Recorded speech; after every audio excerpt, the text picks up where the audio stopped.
ဒါကတော့ကျွန်တော်ဒူဘိုင်းကနေပြီးတော့အစ္စတန်ဘူကိုသွားနေတာပေါ့နော်အခုကျွန်တော်တို့မြင်တွေ့နေရတာတော့ဆော်ဒီအာရေဗျရဲ့တဲကန်တာယာပဲဖြစ်ပါတယ်အရန်ကိုလှပါတယ်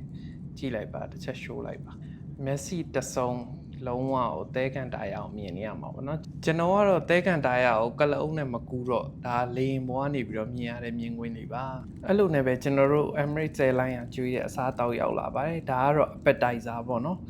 ဒါကတော့မခါနာပေါ့နော်သူကပါစတာကိုခရမ်းညင်သီး sauce ရယ်ပြီးတော့တန်လွင်သီးရယ်ထည့်ပြီးတော့လုပ်ထားတာပေါ့နော်စားလို့ကတော့မစိုးပါဘူးကောင်းပါတယ်ဒုတိယအနေနဲ့ဒါကတော့ main course ပေါ့နော်သူက Turkish kebab လိုမျိုးပေါ့နော်အကင်ပေါ့ကြက်သားရယ် kofte ပေါ့နော်အမဲသား kofte ရယ်ပါပါတယ်ပြီးတော့သူက Dangin sauce လိုမျိုး sauce တစ်မျိုးထဲမှာစိမ့်ထားတာပေါ့နော်